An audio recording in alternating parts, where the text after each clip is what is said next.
亚运史上的第100面金牌出炉了，确定由柔道男神杨永伟所拿下，而这同时也是台湾在本届赛会的第1面金牌，也是台湾柔道在亚运的首金。而杨永伟赛后呢，也是激动落泪。我自己没有经历过，就是从低潮又再站起来的这个阶段。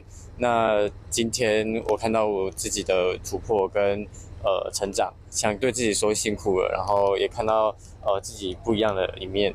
预赛头一轮直接让过杨永伟。头一战面对吉尔吉斯的选手，真紧就赢，率来8强赛甲4强战，分别对着日本的强敌甲世界排名第6的蒙古的高手，杨永伟都唔惊，成功进入金牌战。来过金牌战对手是世界排名第3的南韩的选手李夏林。杨永伟形容对手歹过，坚持到最后摕到金牌。教练刘文鼎伫边仔看到杨永伟的进步，感觉真骄傲。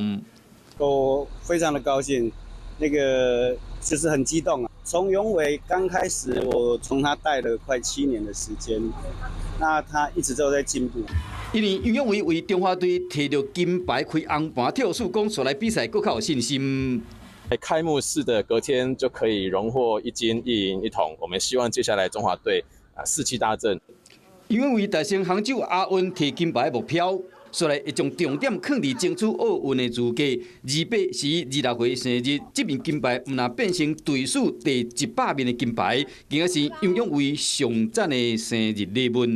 Hello， 我是林明瑞，想要抢先掌握最及时的新闻资讯吗？赶快订阅、按赞、开启小铃铛，锁定我们华视新闻的 YouTube 频道。